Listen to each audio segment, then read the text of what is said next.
My dear students, देखिए बेटा, आज मैं आप लोगों के लिए chapter 2 11th class chemistry, chapter 2 11th class chemistry, structure of atom या फिर एटॉमिक स्ट्रक्चर, आप इसको कुछ भी बोल सकते हैं, ठीक है।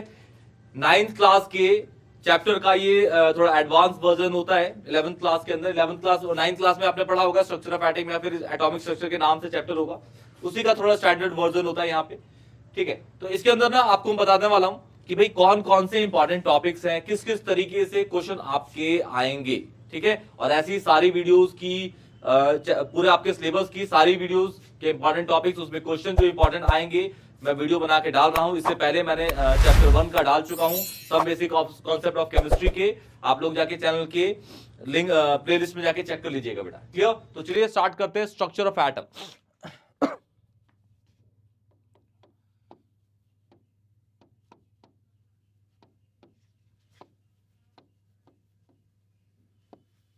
स्ट्रक्चर ऑफ एटम में सबसे पहला इंपॉर्टेंट टॉपिक है आपका बेटा photo electric effect. Photo electric effect, इस पे क्वेश्चन आता है बेटा न्यूमेरिकल, याद रखिएगा क्या आएगा, numerical.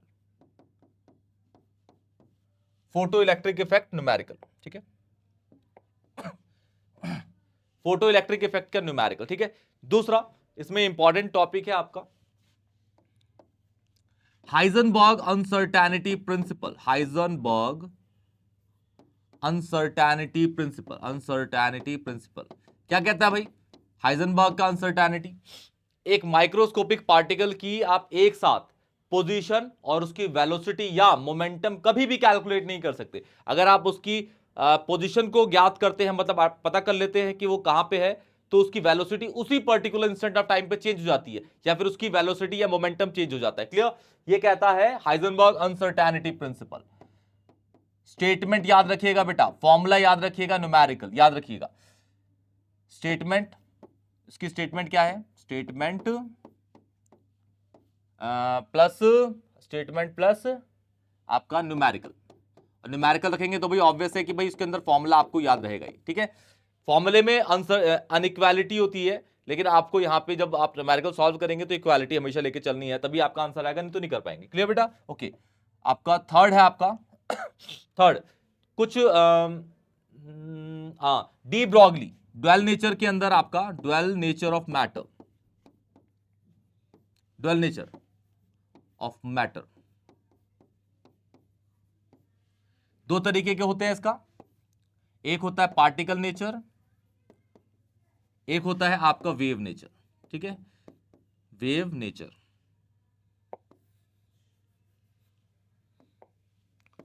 Particle and wave nature, इस पे जो फॉर्मूला जब बनता है ड्वेल के ऊपर, इन दोनों को जब मिला देते हैं तो एक साइंटिस्ट आए थे लुइस डी ब्रॉगली, इसके ऊपर इक्वेशन आती है Louis de Broglie, lambda is equal to H by M V, ठीक है। या फिर इसकी मॉडिफाइड फॉर्म देखिए हम तो lambda is equal to H upon 2m k dot E, मतलब काइनेटिक एनर्जी अंडर रूट में, ये वाला फॉर्मूला भी बनता है इसका डी ब्रॉगली का, क्लियर। ये भी इंपॉर्टेंट है, क्लियर बेटा। डी ब्रॉगली का इंपॉर्टेंट है, याद रखिएगा, इंपॉर्टेंट इंपॉर्टेंट इंपॉर्टेंट है, और क्वेश्चन इस पे बनते हैं। न्यूमेरिकल आएगा इस पे, न्यूमेरिकल याद रखिएगा, न्यूमेरिकल, न्यूमेरिकल से भरा हुआ चैप्टर है, किसमें थ्योरी आएगी वो मैं बता दूंगा अभी, ठीक है। इसको ध्यान से करिएगा बेटा। अब देखिए आगे आगे आपका आ सकता है इसके अंदर ये हो गया एब्जॉर्प्शन और एमिशन स्पेक्ट्रम के ऊपर numerical. Fourth, numericals of absorption and emission spectrum, emission spectrum, absorption and emission spectrum के ऊपर numerical, absorption and emission spectrum के ऊपर न्यूमेरिकल।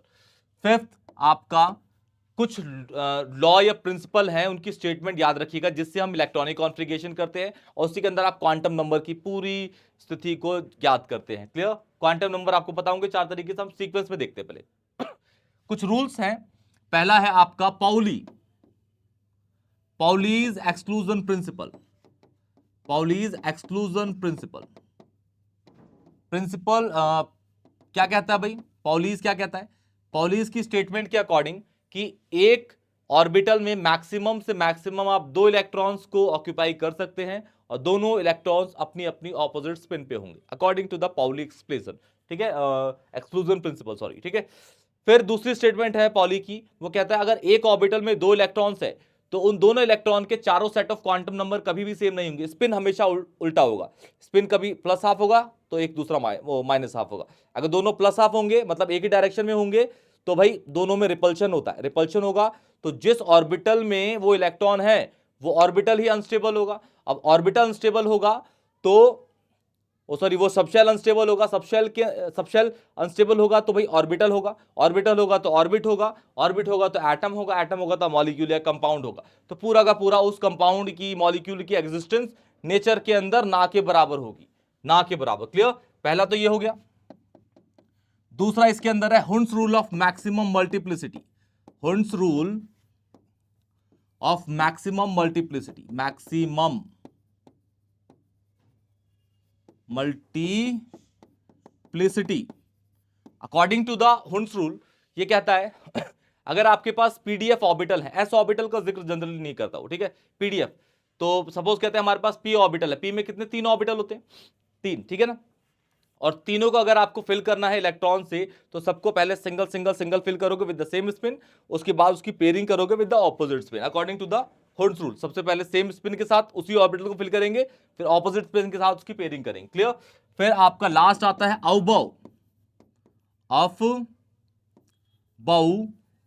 प्रिंसिपल।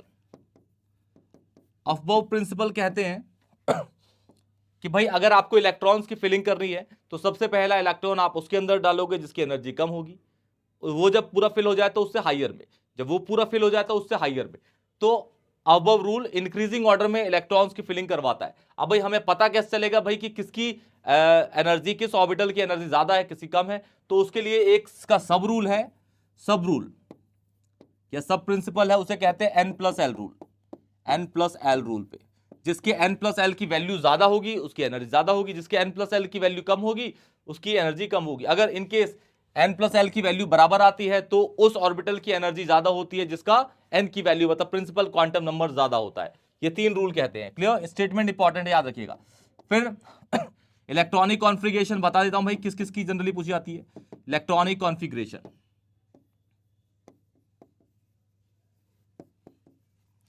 इलेक्ट्रॉनिक कॉन्फ़िगरेशन पहला Cr और कॉपर का तो छोड़िएगा मत, ये एक्सेप्शन है, याद रखिएगा। उसके बाद आयंस के रिस्पेक्ट में क्वेश्चन पूछे जाते हैं, जैसे आपसे इलेक्ट्रॉनिक कॉन्फ़िगरेशन पूछ ली गई Fe2+ की, ठीक है, Cr+3 की, निकल +2 की, कोबाल्ट +3 की, ऐसे आयंस की पूछते हैं। ये तो एक्सेप्शन है इसकी, और इसकी तो बच्चे रट के ही जाते हैं भाई। इसकी होती है आर्गन 4s1 3d5, ठीक है, इसकी होती है आर्गन 4s1 3d10, ठीक है, ये फुल फिल्ड है, ये हाफ फिल्ड होता है, लेकिन आयंस वाले भी इंपॉर्टेंट है, याद रखिएगा आयंस वाले। क्लियर? इलेक्ट्रॉनिक कॉन्फ़िगरेशन में ये है। उसके बाद आपसे क्वांटम नंबर के रिस्पेक्ट में किस तरह के क्वेश्चन आते हैं वो देखिए। 7वां और लास्ट है क्वांटम नंबर, क्वांटम नंबर के ऊपर। जैसे सपोज आपको दे दिया गया है क्वेश्चन किस तरीके से आएंगे, टाइप लिख देता हूं, टाइप ऑफ क्वेश्चन देखिए, टाइप ऑफ क्वेश्चन।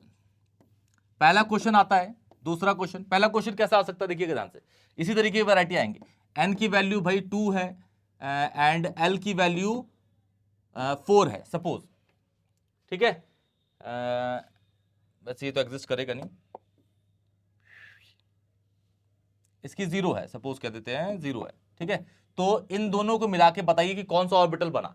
तो n तो ऑर्बिट है 2 और l 0 किसका होता है, s का, तो ऑर्बिटल हो गया 2s। इस तरीके के क्वेश्चन आपको एनसीईआरटी के अंदर मिलेंगे, एनसीईआरटी के अंदर डैम श्योर मिलेंगे, चेक करिएगा, बहुत सारे एक्सरसाइज में मिलेंगे आपको इसके ऐसे क्वेश्चन, ठीक है। फिर इसका क्वेश्चन इसका उल्टा आता है, जैसे सपोज दे दिया कि भाई मेरे पास 4f ऑर्बिटल है, ठीक है, 4f ऑर्बिटल है, n l बताइए वैल्यू क्या होगी। तो भाई n की वैल्यू तो 4 हो गई और f के लिए l की होती है 3 वैल्यू, ठीक है। ये पूरा क्वांटम नंबर अगर आपने पढ़ा होगा तो आपको बहुत इजीली समझ आ गया होगा। अगर आपको नहीं समझ आएगा तो मुझे प्लीज बताइएगा, मैं इस वीडियो को ना इस चैप्टर की वीडियो को डिस्क्रिप्शन बॉक्स में डाल दूंगा, वहां से अपना पूरे चैप्टर को कवर कर सकते हैं बेटा। कोई भी डाउट होगा तो प्लीज मुझे कमेंट सेक्शन बताइएगा, वीडियो को लाइक करिएगा, और वीडियो अगर अच्छी लगी हो तो दोस्तों को शेयर करिएगा, चैनल को सब्सक्राइब करिएगा। तब तक के लिए टेक केयर बेटा।